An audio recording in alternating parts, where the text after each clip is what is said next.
자, 다시 한번 인사 나눠보겠습니다. 할렐루야. 네, 유인물들 받으셨나요? 유인물들은 그냥 간단하게 메모하실 수 있도록 준비되어 있습니다. 내용은 안 담겨 있습니다. 아까 또 물어보셔가지고요. 우리 선생님 물어보셔서 메모할 거 많아요 하는데 뭐 많겠어요. 그냥 다 머리에 넣으면 되지 뭐. 그쵸? 네, 그냥 편안하게 이야기 들으시면서 이렇게 적어야겠다 싶은 것들만 이렇게 크게 적으시면 되겠습니다. 제가 그 유인물을 꽉꽉 채울 수 있는 방법을 알려드릴까요? 글씨를 크게 쓰시면 돼요. 어차피 칸은 정해져 있습니다. 예, 글씨를 크게 쓰셔서 나중에 더 알아보기 쉽게 쓰시면 되겠습니다. 성경책은 갖고 계신가요? 예, 이따가 펴서 뭐 많이 찾을 건 아니고요. 오늘 성경책 누가복음 15장에 비유 말씀을 쭉 펴놓고 보려고 하니까요. 성경책 한쪽에 여유 있으니까 옆에 자리라도 계속 펴놓고 같이 수업을 하면 좋겠습니다. 자, 시작해 보겠습니다. 네, 이번 달 주제 보죠. 뭐라고 되어 있죠? 누가복음의 비유들입니다. 누가복음에 나오는 비유들 중에서도요, 뭐 여러 가지가 있습니다. 누가복음의 비유가 몇 개가 있을까요? 몇 개? 정답은 여러 개. 네, 많습니다. 많은데요. 기억나는 비유 있으세요? 누가복음에서 이거 본 것 같은데 하는 비유? 그거 아시지 않나요? 그 거지 나사로와 부자. 부자가 천국이 아니죠. 큰일 날 뻔. 예, 지옥에 갔는데 자기 식구들이 걱정돼가지고 누구라도 내려보내서 쟤네들 줄 예수 믿게 해주세요. 하나님 따가게 해주세요. 했더니 네가 알 거 없다. 거지 나사로는 구원받고. 그 얘기도 있고요. 또 뭐가 있을까요? 선한 사마리아인의 비유. 예수 안 믿는 사람들도 잘 아는 이야기죠. 선한 사마리아인의 비유도 누가복음에 기록되어 있습니다. 또 오늘 살펴볼 거긴 하지만 탕자의 비유라고 우리가 흔히 이야기하죠. 잃어버린 아들, 또 그 아들을 맞이하는 아버지의 비유도 누가복음에만 있는 비유입니다. 주옥 같은 비유가 누가복음에 참 많습니다. 근데 여러 비유들 중에 또 우리가 앞선 두 달에 마태와 마가복음을 공부할 때 배웠던 비유도 있고요. 그래서 욕심내지 않고요. 저는 이제 필요한 것, 중요한 것에만 좀 집중하는 시간을 가지려고 합니다. 앞에 보시는 것처럼요. 오늘은 탕자의 비유 첫 번째, 그리고 다음 주에도 탕자의 비유 또 두 번째 시간, 두 주에 걸쳐서 탕자의 비유만 쭉 한번 들어가 보도록 하겠습니다. 그리고 셋째 주에는 열매 맺지 못하는 무화과나무 비유라는 좀 제목만 들어서는 생소할 수도 있는데 말씀을 보시면 또 아시는 비유일 겁니다. 그렇게 보고 넷째 주는 고난주간이에요. 그래서 뭐 새벽 특세도 있고요. 릴레이 기도도 이 시간에 계속 진행이 되고 그래서 그 주에는 이 시간에 모이진 않습니다. 그래서 3주에 걸쳐서 두 가지의 비유를 한번 살펴보는 시간 갖도록 하겠습니다. 자, 먼저 살펴볼 비유, 여기 보시는 것처럼 탕자의 비유입니다. 탕자의 비유인데요. 등장인물들이 누가 있나요? 탕자의 비유에. 많진 않습니다. 누가 나오죠? 뒤에 써있는 것처럼 아버지가 나오고요. 아들들이 나옵니다. 아들들. 큰 아들, 작은 아들들이 나오죠. 또 뭐 부수적인 인물이 있을까요? 네. 말씀하세요. 크게 이렇게 셋으로 등장인물을 따지면 되겠는데요. 요 등장인물들, 주요 등장인물들을 염두에 두고 먼저 말씀의 탕자의 비유가 어떻게 기록되어 있는지를 보고 그 다음에 이제 내용으로 들어가 보도록 하겠습니다. 누가복음 15장 11절에서 24절. 길다면 길고 짧으면 짧은 말씀인데요. 한 장이 잘 안 되죠. 누가복음 15장 11절에서 24절까지 비유 전체인데요.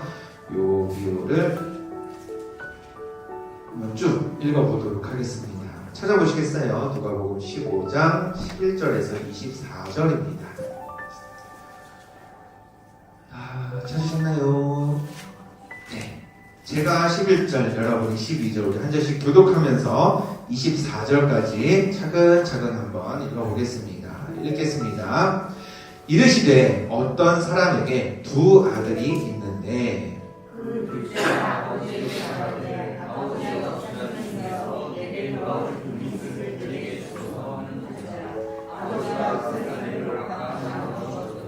그 후 며칠이 안 되어 둘째 아들이 재물을 다 모아가지고 먼 나라에 가 거기서 허랑방탕하여 그 재산을 낭비하더니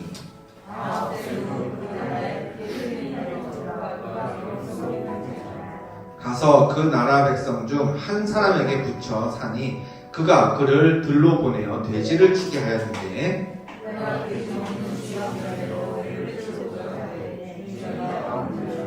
이에 스스로 돌이켜 이르되 내 아버지에게는 양식의 풍족한 품꾼이 얼마나 많은가 나는 여기서 주려 죽는구나.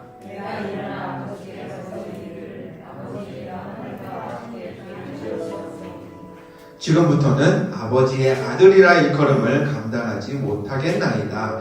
나를 품꾼의 하나로 보소서 하리라 하고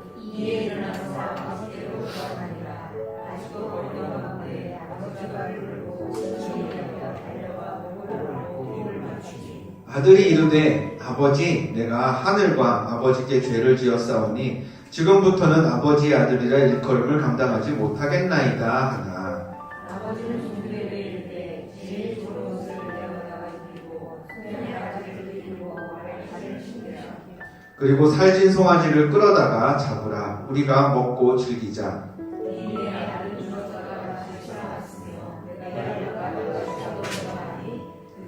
즐거워하더라. 아멘. 자, 보겠습니다. 먼저 비유의 제목을 살펴보려고 합니다. 제목. 제목, 제가 조금 전에도 뭐라고 말씀드렸죠? 무슨 비유다? 탕자의 비유다라고 말씀드렸습니다. 탕자가 무슨 뜻인가요? 네, 탕자. 그러니까 방탕한 아들이라는 뜻입니다. 영어로 뭐 프로디걸 선 하면은 낭비하는 아들이라고도 해석이 되거든요. 근데 성경은요, 이 비유를 갖다가 이제 뭐 탕자의 비유라고 하진 않습니다. 사실 성경이 정식으로 붙여준 제목은 따로 있습니다. 여러분 이제 본문이 시작되는 11절 앞에 무슨 비유라고 성경에 소제목이 달려있나요? 좀 길죠. 근데 잃은 아들을 되찾은 아버지 비유라고 써 있습니다. 이 제목만 보면 우리는 탕자의 비유 하니까 비유의 중심이 누구처럼 여겨져요? 지나간 아들처럼 여겨집니다. 근데 성경이 정해준 제목은 뭐예요? 잃어버린 아들을 되찾은 누구의 비유? 아버지의 비유입니다. 그러니까 이 성경의 제목을 따르면 누가 포커스에 있는 것 같아요? 아버지가 더 중심에 있는 것처럼 여겨지죠. 자, 그러니까 성경에 의도한 비유의 목적은 이겁니다. 아들이 이런 일을 겪었을 때 아버지가 어떤 분인지를 너희가 깨달아야 한다. 아버지가 어떤 분인지를 아는 게 중요한 오늘 비유의 포인트입니다. 보겠습니다. 왜 그게 중요하냐? 네. 누구를 알기 위해서? 하나님 아버지가 비유 속의 아버지와 비슷한 분이니 너희가 하나님을 제대로 알려면 이 비유 속에서 아버지가 어떤 마음이고 어떻게 행동하는지를 바르게 알아야 한다는 게 성경이 정해준 제목을 통해서 우리가 깨달아야 될 바죠. 보겠습니다. 오늘 우리의 소재는요. 그래서 첫 번째 시간이고 다음 주에 두 번째로 본다고 그랬죠. 오늘 첫 번째 시간에는 작은 아들의 이야기와 관련해서만 아버지의 모습을 살펴보려고 합니다. 다음 주에는 이제 큰 아들 중심으로 돌아가면서 이제 아버지가 어떤 분인지 보려고 하고요. 네. 결국에는 작은 아들이든 큰 아들이든 우리가 비유를 공부하면서 염두에 두어야 할 건 뭐다? 아버지가 어떤 분인지를 알아야 한다는 겁니다. 보겠습니다. 모든 사건의 발달은요, 여기서 시작이 됩니다. 12절과 13절을 우리 다시 한번 읽어보도록 할게요. 작은 아들의 어떤 신경의 변화가 생기고요. 그래서 어떤 행동의 결단이 일어납니다. 같이 읽어볼게요. 12절부터 시작. 그 둘째가 아버지에게 말하되 아버지여 재산 중에서 내게 돌아올 분깃을 내게 주소서 하는지라. 아버지가 그 살림을 각각 나눠주었더니 계속해서 그 후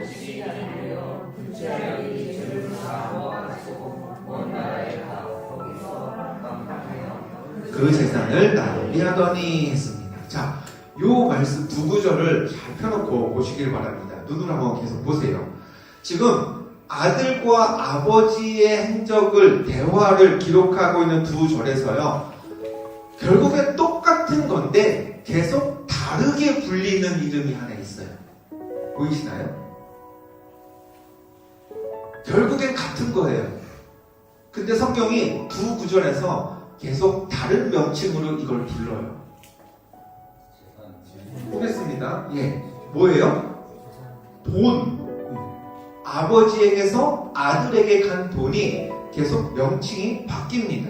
보겠습니다. 작은 아들이 처음에 달라고 한 게 뭐예요? 아버지여, 재산 중에서 내게 돌아올 뭐를? 분깃을 주소서라고 이야기를 합니다. 근데 실제로 아버지가 준 건 뭐예요? 12절에 보면 아버지가 그 살림을 각각 나눠줬다고 했어요. 13절 맨 끝에 허랑방탕하여 그 재산을 낭비하더니 라고 되어 있습니다. 이게 무슨 차이가 있을까요? 분깃은 뭐고, 살림은 뭐고, 재산은 또 뭐란 말인가? 보겠습니다. 부자간에 주고받은 게 처음에 아버지가 아들에게 준 거는 분깃입니다. 분깃이 뭘까요? 사전에 보면 유산을 한몫 나누어 주는 행동이나 아니면 그런 행동을 통해서 건네진 재물, 이거를 분깃이라고 합니다. 그러니까 결국은 유산 줄 걸 달라는 거예요. 유산에는 특징이 있습니다. 현재는 누구 거예요? 아버지 거예요. 근데 시간이 지나면 자연스럽게 누구께 돼요? 아들께 되는 겁니다. 아무 문제가 없어요. 그렇게 주어지면. 근데 지금 문제는 뭐예요? 그 시간을 아들이 마저 기다리지 못하겠으니 지금 달라는 겁니다. 그 얘기죠. 지금 아버지가 죽었다 치고 그 돈을 날 달라는 겁니다. 부모 입장에서, 아버지 입장에서 지금 나한테 분깃을 주세요라는 얘기는 당신 죽어서 없다 치고 나한테 줄 걸 달라는 거니까, 이게 아무리 뭐 양이 적든 많든 아들이 이쁘든 안 이쁘든 들어서 기분 좋을 이야기는 아닙니다. 아버지가 엄연히 살아있다는 게 유일한 문제인 거죠, 지금 아들 입장에서는. 그런데 그런 아들에게 아버지가 무엇을 주었습니까?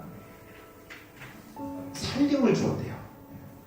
우리말의 살림은 뭘까요? 근데 이제 살림살이라고 이야기를 하죠. 사는데 필요한 거. 그러니까 뭐 제가 뭐 언어학적으로 정확히 모르겠지만 살림살이 뭐 이런 걸 줬다. 그때의 살림이나 오늘 말씀의 살림이나 다 뭐에서 비롯된 단어일까요? 살아가는 거, 산다는 거, 이 말에서 파생된 단어이지 않을까 싶습니다. 살림, 생명이랑 연관이 되는 거죠. 근데 신약 성경에 기록된 헬라어도 마찬가지입니다. 오늘 아버지가 살림을 나눠주었다 했을 때 그 단어는요, 생명에서 파생된 똑같은 단어입니다.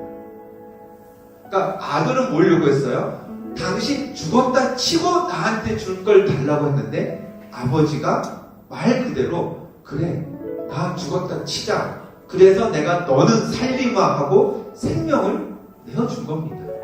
살림살이를.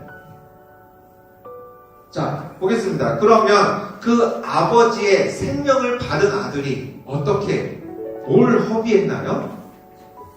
그 다음에는 재산을 허비했다고 기록되어 있습니다. 그 원어에 보면은 이건 말 그대로 돈이에요. 아버지는 분명히 자신의 생명과 같은 돈을, 그래 내가 죽었다 치고 너한테 다 주마, 그런 의미에서 생명과 같은 돈을 주었는데 아들 입장에서는 생명은 싹 없어지고 뭐만 남았어요? 그냥 돈만 남은 겁니다. 아버지의 생명과 같은 돈인 줄 알았으면 뭐 그렇게 허랑방탕하게 썼겠어요? 물론 그랬을 수도 있지만 그래도 양심은 있었을 텐데 아들은 아버지의 생명과 같은 돈을 받아놓고 그냥 돈만 썼습니다. 거기에 아버지의 생명과 살림이 있는 거라고는 생각도 하지 않았죠. 자, 종합해보면 이렇습니다. 아들은 어차피 죽을 거 죽었다 치고 나한테 주세요. 그래서 아버지는 정말 그래, 난 죽어도 되니 넌 열심히 살아라 하고 생명과 같은 살림을 내어 주었습니다. 근데 아들은 그 아버지의 생명 같은 돈을 받아서 그냥 돈으로만 여기고 다 써버렸습니다.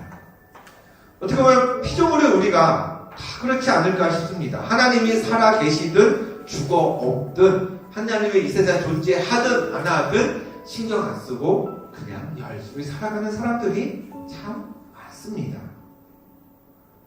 하나님이 아들 예수 그리스도를 생명으로 우리를 살리셨죠.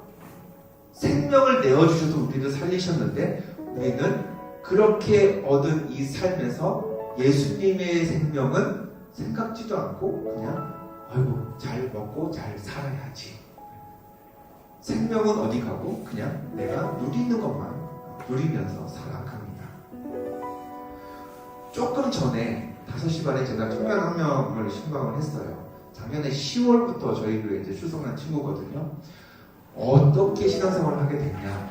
고등학생 때 친구 따라 처음 교회를 갔는데 그 전에도 교회를 가고 싶다는 마음이 늘 있었대요. 오래전부터. 뭐가 그렇게 교회가 가고 싶게 만들더냐.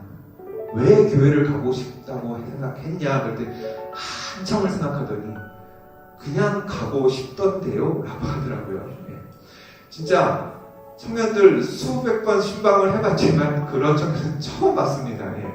그러니까 자연스럽게 교회 가고 싶어하는 사람이 이 세계상에 얼마나 될까요? 예. 자연스럽게 안 가는 게 더 자연스럽죠. 예. 근데 정말 이렇게 자연스럽게 아버지의 품을 찾아간다는 게 오히려 더 부자연스러운 게 이 땅의 사람들의 우리들의 모습인 것 같습니다. 그것처럼 예수님이 생명을 다해서 우리를 살리셨는데 우리는 예수님의 생명은 싹 거품 걷어내서 싹 제거하고 그냥 우리가 누리는 삶에만 관심이 있게 살아가는 게 그게 우리의 모습이지 않나 싶어요. 자, 여기까지는 이제 아들과 아버지 사이에서 있었던 이야기인데요. 이제 비유에서 중요한 건 뭐라고 말씀드렸죠?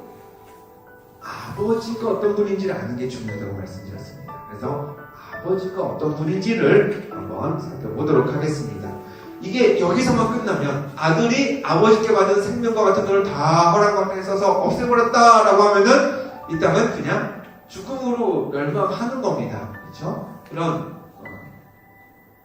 슬픈 엔딩이 아닌 것을 우리가 알고 있기에 그럼 우리들에게 해피엔딩을 허락하시는 하나님이 어떤 분인지를 보도록 하겠습니다. 자, 분깃을 받아 나갔던 아들이요 아버지에게 돌아갑니다. 작은 아들이죠. 볼게요. 아들이요 돌아가요. 집으로 갑니다. 어디를 갔었는지 모르겠지만 어쨌든 먼 곳을 갔다가 한참의 세월이 지나고 집으로 돌아갑니다. 그때 아버지는 뭘 했을까요? 왠지 오늘은 느낌이 좋아. 그래서 아들을 그날따라 저 먼 곳에 오서 아들을 기다리고 있었을까요? 아마 아니었을 겁니다. 그냥 일상을 살고 있었겠죠. 일상에 늘 하던 일을 했으면 일을 하고 뭐 하여튼 취미생활을 했으면 취미생활을 하면서 뭔가를 늘 하던 걸 하고 있었을 겁니다. 자, 그러면요 아들과 아버지 중에 누가 누구를 먼저 보는 게 좀 상황상 맞을까요? 집에 향해서 가고 있는 사람이랑 목적지가 집이 보여요. 그래서 그 집으로 가고 있는 사람이랑 집에서 청소하고 밥하고 일하고 하고 있는 사람이랑 누가 먼저 상대를 발견하는 게 맞을까요? 집을 보면서 걸어가는 아들이 저기 아버지 계시니 하고 보는 게 맞지 않나요? 근데 오늘 본문은 조금 신기해요. 자, 20절을 보겠습니다. 20절 말씀 같이 한번 읽어볼게요. 시작. 이에 일어나서 아버지께로 돌아가니라. 아직도 거리가 먼데 아버지가 그를 보고 측은히 여겨 달려가 목을 안고 입을 맞추니. 자, 아들이 아버지를 봤다는 얘기는 없어요. 누가 봤어요? 아버지가 아들을 봤어요. 그것도 어떤 상황에서? 아직도 거리가 먼데 아버지가 아들을 봤어요. 그러니까 거리도 먼데 아버지가 아들을 먼저 보았다는 건 결코 우연히 뭐 일하다가 뭐 이래서 싸웠던 저기 우리 아들이 이렇게 본 게 아니란 얘기입니다. 가까웠으면 보였겠죠. 저랑 이제 권사님 이거 저 이거 막 하고 참 챙기고 있다가 권사님 벌써 오셨어요? 이게 아니라 저기 신곡천 저쪽에서 걸어오는 아들을 보는 건 누가 오는 거 아닌가 이래야 보이는 거거든요. 그러니까 아버지는 아들을 계속 기다리고 있었다는 이야기입니다. 그렇죠? 그러니까 길 가다가 우연히 누굴 만난 적도 있잖아요. 여기 계신 분들 혹시 길 가다가 저랑 만나신 적이 있을까요? 근데 길 가다가 만나는 경우의 대부분은 그런 것 같아요. 둘 다 하고 보는 것보다 한 사람은 막 가는데 한 사람이 목사님 뭐 이런 경우가 아무개 권사님 이런 경우가 많지 둘 다 이렇게 딱 보는 경우는 드물지 않나 싶습니다. 그 얘기인즉슨 예상하지 못한 상황에서는요 가까이서 누가 지나가도 잘 몰라요. 몰라요. 의도하지 물론 만나기로 한 사람이면은 저기 좀 오면은 보이겠죠. 근데 뭐 딴 일로 막 길 건너고 막 횡단보도 건너고 막 가다가 누가 뭐 마주친다. 어디 가는 거야? 딱 마주쳐야 알지. 여기서 걸어와도 모르고 지나가는 경우가 대부분입니다. 즉 아버지가 거리가 먼데도 아들을 먼저 봤다. 이거는 아들이 오지 않으려나 하고 그날도 계속 기다리고 있었다라는 이야기입니다. 그러니까 그런 거죠. 군대에서 초소에서 이제 병사들이 보초를 섭니다. 전방을 쫙 보겠죠. 어디 뭐 누구 이상한 수상한 사람 없나. 그러면은 이제 이상한 사람이 움직이거나 뭐가 아무도 움직임이 없어야 되는 뭐가 움직임이 바스락거릴 때 그러면 눈에 보이거든요. 그러니까 거리가 먼데도 뭔가가 확인이 된다는 건 전방을 주시하면서 용의주도하게 볼 때에 가능한 이야기입니다. 그리고 오늘 말씀 정황상 아버지는 그렇게 아들을 발견했다고 보는 게 맞겠습니다. 자, 거기에 대해서 아들이 어떤 모습이었을지 한번 생각해 볼게요. 자, 14절에 보면 아들의 상황을 어떻게 표현하고 있나요? 그가 비로소 마지막에 어떻다고 그랬죠? 궁핍했다고 되어 있습니다. 16절에 보면요, 아들이 이런 결심을 합니다. 하찮은 열매라도 먹으려고 했다고 되어 있죠. 근데 그것마저 주는 사람이 없었다고 했습니다. 그러면요, 아들의 꼬락서리는 이랬을 거예요. 몰라도. 그러지 않았을까요? 먹을 것도 하나 없고 어디 눈 붙일 자리도 없는 상황에 처했을 때 집에 가야겠다라고 마음을 먹은 겁니다. 그러면 이 아들은 분명히 집에서 나갈 때의 그런 차림새가 아니었을 거예요. 머리도 훨씬 더 지저분해져 있고 또 헝클어져 있고 옷도 색이 다 발해 있고 아마 아버지가 아들을 가까이에서 만났어도 누가 아들을 가까이에서 만났어도 얘가 진짜 걔가 맞는지 알아보기 힘들 정도로 뭔가 꼬락서니가 말도 안 되게 안 좋게 변해져 있었을 상황이 이 작은 아들이 돌아올 때의 모습이었을 겁니다. 피골이 상접했겠죠. 누더기 걸쳤을 테고요. 어쩌면 냄새도 났을 겁니다. 무엇보다 어떨까요? 이 풍채 자체가 옛날에 나갈 때는 이야 아버지한테 뭐 이만큼 받았다 하면서 막 이렇게 당당하게 나갔겠죠. 내가 이제 이 돈으로 뭘 할까? 뭐 거의 주식에 투자를 할까? 뭐 코인을 살까? 뭐 이러면서 나갔겠죠. 근데 돌아올 때 아들은요 아무것도 못 가르치고 어깨가 축 처졌겠죠. 아무리 집 앞이 일하지만 이렇게 앞에 보고 못 갔을 거예요. 고개도 아마 푹 숙이고 그래도 처지고 이러고 가지 않았을까 싶습니다. 근데 그런 모습으로 얼굴도 제대로 보이지 않은 상황에서 집으로 걸어가는 아들을 아버지는 본 겁니다. 얼마나 아버지가 아들을 간절히 기다리고 사랑했는지를 알 수 있는 대목인 거죠. 자, 아이들한테 집에서 선물을 사줄 때가 있습니다. 성탄절이라든가 아이들 생일 때 그럴 때는 요새는 어지간하면 다 온라인으로 삽니다. 그게 더 싸고 발품 안 팔아도 되고 그러니까 쿠팡 같은 데서 아니면 온라인으로 이렇게 사가지고 자 하루만 기다려 이틀만 기다려 그렇게 얘기를 하죠. 택배가 와야 되니까요. 그 집에서 아이들 막 있으면요 저희는 이제 12층이거든요. 엘리베이터가 수시로 띵콩 드는데 사실 집에 있으면서 엘리베이터 수시로 여기 왔다 갔다 하겠지만 아이들이 갑자기 놀다가 왔다! 그럴 때가 있어요. 근데 뭐 엘리베이터 하루에 수십 번 띵동하는데 그게 우리 집에 우리 층에 띵동하고 쓰는 소리인지 아이들이 구분을 하고 저건 택배기사님 소리다라는 걸 알고 문을 딱 열면 아니나 다를까 뭔가가 와 있어요. 그게 선물일 때도 있고 다른 택배일 때도 있지만 무슨 얘기냐면 기다리면 어때요? 들려요. 근데 내가 뭐 올 것도 없고 뭘 산 적도 없으면은 누가 뭐 엘리베이터에 내 우리 층에 쓰는지 안 쓰는지 그게 관심이 있어요? 없어요? 상관없이 사네요. 근데 꼭 와야 하고 빨리 와야 될 게 있으면 누가 우리 층에 오는지 그런 게 다 들리는 거거든요. 아마도 아버지도 그런 마음으로 아들을 기다리고 있지 않았을까. 관심이 있어요. 기다리는 게 있어야 보이는 거고요. 기다리는 게 있어야 들리는 겁니다. 아버지의 마음이 그렇지 않았을까 생각을 해봅니다. 즉 오늘 이 비유에서 아버지가 아들을 먼저 봤다? 아들의 꼬락서리는 말도 아니었을 텐데 그럼에도 불구하고 아버지가 봤다? 거리가 먼데 아버지가 아들을 알아봤다? 이 얘기는 아버지에 대해서 이런 걸 분명히 알 수 있게 해줍니다. 어떤 분이시다? 하나님 아버지는 우리를 기다리시는 분이라는 겁니다. 아들이 아버지를 보는 것보다 먼저 아들을 발견했던 그 아버지처럼 하나님은 돌아와야 할 우리를 언제든지 간절하게 기다리신다라는 겁니다. 얼마나 확실히 기다리는지 아시겠죠? 관심이 있어야, 기다리는 게 있어야 보이고 들리는데 아버지는 지금 그 아들을 먼저 발견한 겁니다. 자, 보겠습니다. 하나님 아버지는 기다리시는 분이라는 것 우리가 첫 번째 살펴봤고요.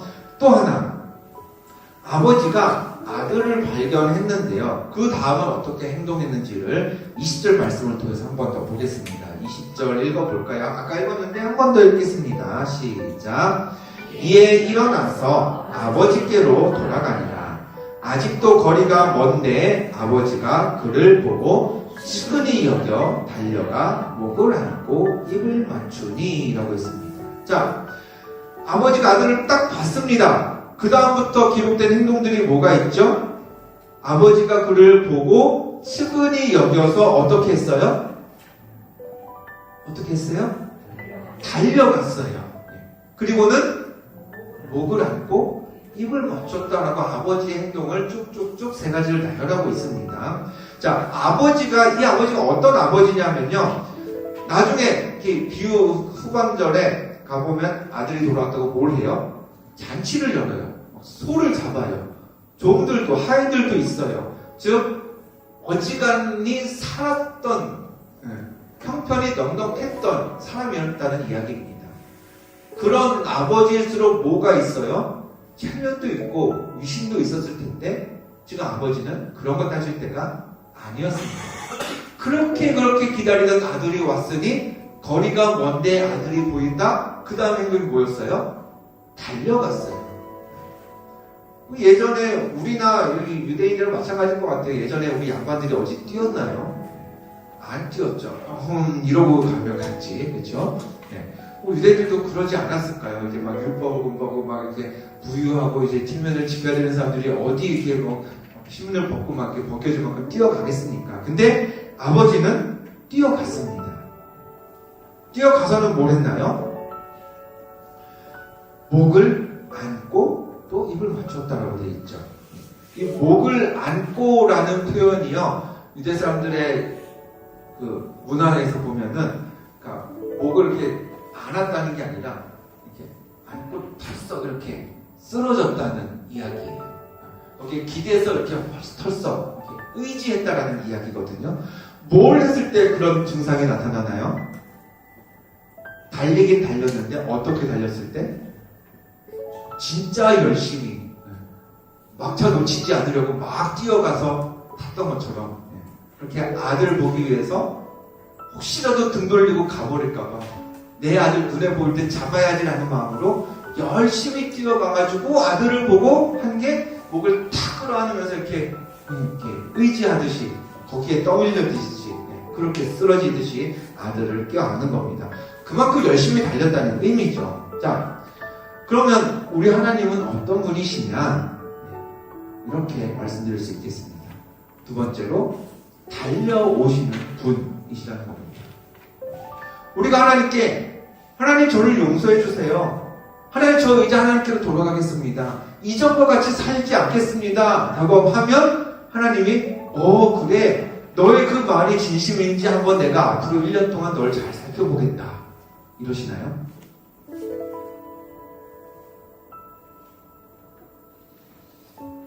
하나님 저의 죄를 용서해 주세요. 하나님 제가 하나님의 자녀답게 살겠습니다. 하면 하나님은 달려오십니다. 냉큼 우리를 받아주십니다. 우리가 이전에 어떤 삶을 살았던, 얼마나 오래 하나님을 떠나 있었던, 얼마나 멀리 떠나 있었던 하나님은 열심히 달려오셔서 야, 너 그 마음 지금 바뀌면 안 돼. 다시 돌이키면 안 돼. 얼른 와 하면서 우리한테 막 달려오셔서 얼른 우리를 자녀 삼아주시죠. 우리가 틈이라도 보면 다시 돌아갈까봐 우리에게 달려오시는 분이 하나님이시다라는 것 오늘 말씀의 20절 부분에서 우리가 알 수 있습니다. 자, 구원은 그러니까 우리가 돌이키면, 우리가 하나님의 자녀가 되기로 하면 바로 이루어지는 겁니다. 하나님은 천천히 뒷짐지고 그래 아들아 여기까지 와야 내가 널 알아주겠다 하면은 우리의 구원은 우리가 예수를 그리스도로 고백해도 한참 세월이 지난 후에 이루어지겠지만 오늘 비유가 설명하는 아버지 하나님의 모습은 그런 분이 아니시다라는 거죠. 우리가 저기서 보이기만 하면 얼른 달려와서 바로 자녀 삼아주시는 분이 하나님이심을 알 수가 있습니다. 자, 하나님은 기다리시는 분이시다. 또 하나님은 우리가 돌이키는 모습을 보시면 바로 달려오시는 분이시다. 두 가지 모습 살펴봤고요. 세 번째 보도록 하겠습니다. 아들과 아버지가 만났는데요. 아들이 돌아가면서 아버지에게 하려던 말이 있었습니다. 본문의 18절, 19절 한번 더 볼까요? 자, 18절과 19절 읽어보겠습니다. 시작. 내가 일어나 아버지께 가서 이르기를 아버지 내가 하늘과 아버지께 죄를 지었사오니 지금부터는 아버지의 아들이라 일컬음을 감당하지 못하겠나이다. 나를 품꾼의 하나로 보소서 하리라. 아멘. 하고까지. 네, 아멘. 자, 그럼 보겠습니다. 이 말을 제 18절, 19절 보면 19절에 나를 품꾼의 하나로 보소서 하리라 하고라고 했죠. 그러니까 아버지 보기 전에 그래 내가 아버지를 뵈면 아버지 저 잘못해서 저는 자식도 아닙니다. 저를 그냥 일꾼으로 품꾼으로 써주세요 라고 말을 해야지 라고 마음을 먹고 아버지한테 갔다는 이야기입니다. 그러니까 아들이 생각하기에는 내가 가서 우리 아버지한테 바짝 엎드려야 그래야 우리 아버지가 날 좀 받아주시겠지? 야, 이거 진짜 연기도 진짜 진중하게 해야지 어설프게 했다가는 아버지 집에 다시 들어가지도 못하겠다. 뵙자마자 이렇게 막 합작 엎드려서 말씀드려야지 라고 생각을 하고 집으로 갔을 거예요. 근데 현실은 어떻게 됐나요? 아들이 그 말을 아버지에게 막 보자마자 했을까요? 보겠습니다. 조금 전에 봤던 우리가 20절 마지막에 보면 아버지가 아들이 있는 걸 보고 달려와서 목을 안고 그 다음에 뭘 했죠? 입을 맞췄다고 했습니다. 이게 이제 고대 중동의 문화권에서 이제 살짝 하는 이렇게 키스하듯이 이렇게 서로 입을 맞추면서 하는 인사법에도 있지만요. 이제 성경의 언어에 보면은 그 입을 맞춤으로써 그러니까 입을 쓰게 되면 뭘 못하게 돼요? 인사를 계속하면 말을 못해요. 입으로 이렇게 키스하면서 볼에다가 이렇게 살짝 이렇게 하면은 인사를 해야 되기 때문에 말을 못하거든요. 그러니까 말을 못하도록 입을 막았다라는 의미도 같이 포함이 되어 있습니다. 그러니까 아버지는 아들을 반겨주려고 인사를 한 거예요. 뭐 하기 전에? 아들이 애초에 아버지한테 하려고 했던 그 용서의 코멘트를 하기도 전에 아버지가 먼저 아들을 수용해주는 제스처를 취한 겁니다. 본문을 보면 그 다음에 아들이 잘못했습니다. 일꾼으로 써주세요라는 말은 하긴 해요. 아버지가 아들이 왔어요. 아버지 저 왔어요. 너 누구냐? 아버지 저 작은 아들이에요. 나는 너 같은 아들 둔 적 없다. 썩 없어. 돌아가라. 그때 아버지 저를 잘못했습니다. 저는 자식도 아니고 저를 품꾼의 하나로 써주세요. 이렇게 나온 게 아니라 그래 그렇게 말을 해야지라고 갔는데 그 말 하기도 전에 아버지가 달려와서 목을 안고 입을 맞추고 아들로 먼저 받아 주었던 겁니다. 자,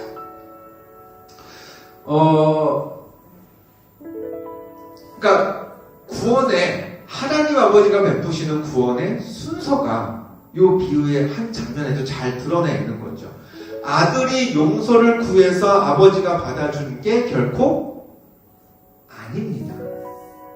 아버지가 아들을 사랑하는 마음으로 그냥 기다리고 있었기 때문에 아들은 잘못됐다는 말도 사실 필요가 없었던 거예요. 그냥 돌아온 것만으로도 충분했던 겁니다. 아버지는 그 아들의 모습만 보고도 다 용서가 된 거고 아들로 이미 받아준 상태였던 겁니다. 그 다음에 아들이 이제 잘못했습니다. 저를 일꾼으로 써주세요. 뭐 그런 이야기를 한 거죠. 자, 우리의 구원이 그렇습니다. 우리가 회개해서 우리가 죄의 고백을 해서 구원받은 게 아니라 우리가 하나님께로 돌아가야지 하고 마음만 먹는 순간 하나님은 이미 우리한테 달려오셔서 우리를 자녀 삼아 주신 겁니다. 그러니까 그 사랑은 이미 100% 있는 거예요. 우리는 아버지에서 멀리 가다가 돌아서는 제스처만 취하면 자녀된 권리를 누릴 수 있는 겁니다. 그래서 우리는 예수를 믿기만 하면 구원이 완성되는 거죠. 남은 건 돌아온 아들답게 이제 살아갈 일이 남은 거죠. 예. 그걸로 모든 게 진짜 다 끝난 건 아닙니다. 내가 은혜를 입었으니 이미 다 용서를 받았으니 구원받은 아버지의 아들답게 살아가는 삶이 이제 신앙생활인 겁니다. 이 순서가 굉장히 중요한 게 잘못을 고백했고 아들로 받아주느냐 아니면 잘못을 고백하기도 전에 아들로 받아줬느냐 순서가 굉장히 중요한 게요. 이런 순서를 생각해보면 좋을 것 같아요. 이사를 합니다. 이사를 한다고 생각해볼게요. 그러면은 일꾼들에게 그러니까 센터를 부르기도 하지만 누가 이렇게 와서 도와준대요. 도와줘서 기대도 오늘 그냥 짐도 얼마 안 돼서 그냥 나 혼자 뚝딱 하려고 그랬는데 저희 목사님들 전도사님 와서 막 도와준대요. 네. 그래서 감사하게도 짐 정리가 다 끝났어요. 그럼 제가 감사해서 짜장면이라도 드시라고 저는 또 저쪽 가서 옮겨내 짜장면 드시라고 이제 봉투를 드릴 수가 있죠. 이거랑 저를 도와줄 생각들은 아무도 안 하세요. 네. 그런데 제가 이거 좀 드릴 테니 받으시고 와서 저 좀 도와주세요 하는 거랑 어느 쪽이 더 사랑이 넘치는 건가요? 먼저가 훨씬 사랑스러운 거죠. 뒤에 건 뭐예요? 그냥 누구하고도 할 수 있는 거래입니다. 내가 페이를 줄게 그에 마땅한 노동력을 제공해 주시오. 그럼 동네 사는 아무한테라도 부탁하면 실황은 맞으면 할 수 있는 거죠. 근데 전자는요. 난 생각지도 않았는데 다들 오셔서 일을 도와주시네. 그래서 감사해서 봉투를 드리는 건 이건 봉투 드려서 일 해주는 거랑은 완전히 차원이 다른 겁니다. 훨씬 사랑이 넘쳐나고 사랑이 아니면 해줄 수 없는 일들이 일어나고 있는 거죠. 하나님의 구원도 마찬가지입니다. 우리가 잘못했으니 용서해 주세요. 그래 용서해 줄게. 사실 이거는 사랑하지 않아도 해줄 수 있는 일 아닌가요? 좀 꼴보기 싫은 사람도 잘못했어요. 앞으로 잘할 테니 용서해 주세요.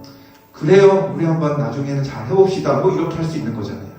근데 하나님은 그게 아니라 우리가 잘못했습니다라는 이야기를 하기 전에 이미 우리가 그런 말을 하고 싶은 마음으로 돌아만 와 있으면 우리를 받아주시는 그런 사랑이 넘치는 은혜를 이미 베푸신 분이 하나님이시라는 게 오늘 비유 속에 아버지의 모습을 통해서 전해지고 있습니다. 자, 요한 1서 말씀을 한번 찾아볼게요. 예. 그러니까 아들의 용서가 먼저가 아니라 아버지의 사랑이 먼저 있었고 그 사랑에 맞게 아들은 돌아와서 사랑을 입은 거다라는 게 조금 전에 말씀드렸던 내용이고요. 요한일서 4장 10절을 한번 찾아보겠습니다. 신약 쭉 뒤로 가셔서요. 요한일서 4장 10절 찾으셨나요? 네. 같이 읽어보겠습니다. 시작. 사랑은 우리가 하나님을 사랑한 것이 아니요 우리 죄를 속하기 위하여 제물로 그 아들을 보내셨습니다. 아멘.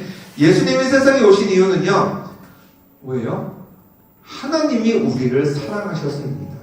그러니까 우리가 하나님을 사랑해서 하나님이 그 사랑에 응답하기 위해 예수 그리스도를 보낸 게 아니라 우리가 어떻게 살아가든 우리가 아버지에게서 분깃을 받아서 나가서 살다가 망해 있을 때부터 돌아가야겠다라고 마음을 먹을까 말까 할 때부터 하나님은 우리를 받아들일 준비를, 아들 예수 그리스도를 보내실 준비를 하고 계셨다라는 이야기죠.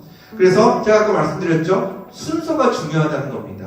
용서는 둘 다 돼요. 네. 잘못했다고 해서 용서를 구하는 것도 되는데 하나님의 용서는 그 순서가 아니라는 거죠. 그 순서에 대해서도 요한일서가 이야기를 하고 있습니다. 4장 19절, 아까 10절 읽었는데 조금 내려가셔서 19절 말씀을 볼까요? 짧습니다. 이렇게 되어 있죠. 같이 읽어보겠습니다. 시작. 우리가 사랑함은 그가 먼저 우리를 사랑하셨습니다. 아멘. 그러니까 하나님이 우리를 먼저 사랑하신 게 먼저고 그 사랑이 너무 크고 말도 안 되게 감사해서 와, 아버지가 이런 분이시구나 라는 걸 깨닫고 그제서야 하나님 아버지를 사랑하게 되는 게 하나님과 우리 사이의 관계라는 겁니다. 비유에 그대로 나와 있죠. 아들이 아버지한테 가서 이렇게 납작 엎드려야지 마음 먹고 갔는데 이미 아버지는 그런 아들의 마음을 다 꿰뚫고 다 받아주셨어요. 야, 너 뭐라고 얘기 안 해도 돼 하면서 입을 막 맞춰요. 그 다음에 아들이 아버지 저 품꾼으로 살게요. 무슨 소리야, 난 이미 널 다 용서했어. 이미 아들을 먼저 사랑하고 계셨던 그런 아버지의 모습을 볼 수 있습니다. 자, 그렇게 먼저 사랑하심으로써 아버지가 얻는 유익이 뭘까요? 왜 아버지는 뭐 얻을 것도 없는데 그렇게 먼저 사랑을 베푸시나? 아니요, 아버지가 얻는 게 있습니다. 어디에 있을까요? 누가복음 15장 24절을 한번, 네, 여기 앞에 있습니다. 찾아볼까요? 누가복음 15장 24절 마지막으로 한번 찾아보겠습니다. 15장 24절 읽겠습니다. 시작. 이 내 아들은 죽었다가 다시 살아났으며 내가 잃었다가 다시 얻었노라 하니 그들이 즐거워하더라. 아멘. 하나님이 그렇게 먼저 사랑을 베푸시면서 얻은 유익이 뭐예요? 잃은 아들을 다시 얻으셨습니다. 다른 말로 하면 하나님은 우리를 회복시키셨습니다. 탕자였다가 돌아온 아들. 하나님이 우리를 먼저 사랑하셨기 때문에 우리를 자녀로 얻으신 거죠. 그러니까 하나님은 어떤 분이시다? 우리를 회복시키시는 분이시다. 무엇으로? 우리보다 먼저 우리를 사랑하심으로 자녀를 얻든 회복시키시는 분이시다라는 걸 우리가 알 수 있습니다. 자, 오늘 작은 아들의 이야기만 이제 탕자의 비유 딱 절반만 살펴보았습니다. 하나님은 어떤 분이신가? 제목의 비유의 제목에서부터 알 수 있었죠. 이거는 잃어버린 아들을 보는 게 중점이 아니라 잃어버린 아들을 맞이하는 아버지를 봐야 된다고 말씀드렸습니다. 그 아버지의 마음 비유에서 어떤 걸 알 수 있었다? 첫 번째, 하나님은 기다리시는 분이십니다. 기다리십니다. 뭐 하기를? 나간 아들이 돌아오기를. 그래서 얼마나 간절히 기다리셨으면 아들보다 먼저 거리가 먼 데서 오고 있는 아들을 발견합니다. 자, 그렇게 발견한 하나님은 어떤 분이시다? 두 번째로, 달려오신다라는 겁니다. 아들이 돌아온 걸 코딱지만하게 보이기만 하면 바로 그래 너 잘했어. 다시 돌아갈까봐 빨리 가셔가지고 그냥 확 끌어안아 버리십니다. 우리가 하나님께 돌아가겠다 마음 먹으면 바로 구원을 허락해 주시는 거죠. 그 다음은 우리가 이어갈 신앙생활은 그렇게 구원받은 자답게 살아가야 하는 숙제지 그걸로 구원을 점점 더 얻어가는 과정은 아닙니다. 구원은 이미 받았습니다. 하나님이 달려오심으로 인해서요. 자, 세 번째, 하나님은 어떤 분이시다? 그렇게 달려오심으로 인해서 우리를 회복시키십니다. 이거 나 안 되겠는데? 다시 가야겠는데? 이거 아닙니다. 필요 없습니다.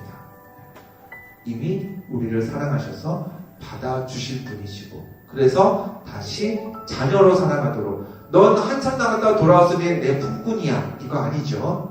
다시 자녀로 우리를 회복시키시는 분이 하나님이시다라는 것 세 가지 살펴보았습니다. 첫 번째, 기다리시는 분이시다. 하나님은. 두 번째, 달려오시는 분이시다. 세 번째, 회복시키시는 분이시다라는 것.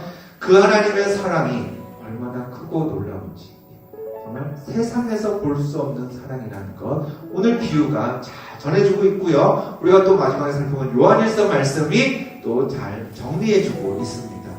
우리가 사랑함은 그가 먼저 우리를 사랑합니다.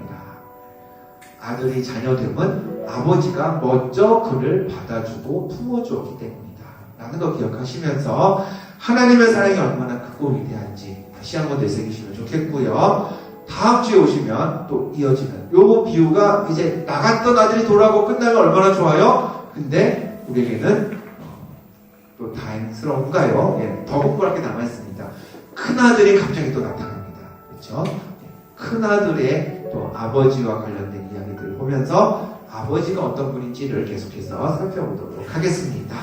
네, 여기까지 하겠습니다. 작은 아들 이야기를 마쳤고요. 다음 주에 큰아들의 이야기와 함께 탐제의 비유 한 번 더 나누도록 하겠습니다.